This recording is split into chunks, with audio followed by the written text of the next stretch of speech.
তারপরে কারিগরের নাম বলা হচ্ছে মাহমুদ হোসেন, পিতা শওকত আলী, কুশমুন্ডি, দক্ষিণ দিনাজপুর। মাহমুদ হোসেন, কুশমুন্ডি, দক্ষিণ দিনাজপুর। গোলামী মুর্তজা, পিতা হাবিবুর রহমান, কুশমুন্ডি, দক্ষিণ দিনাজপুর।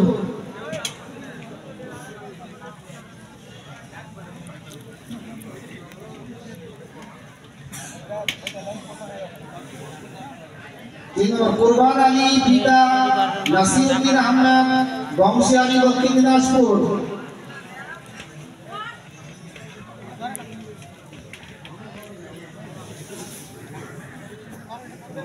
জামুর কাসিম আলী, পিতা লাল মোহাম্মদ, কালিয়াচক, মালদা।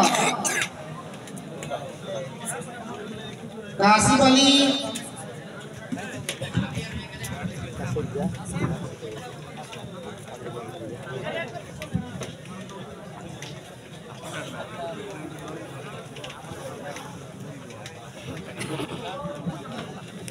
গোলাম মুস্তফা।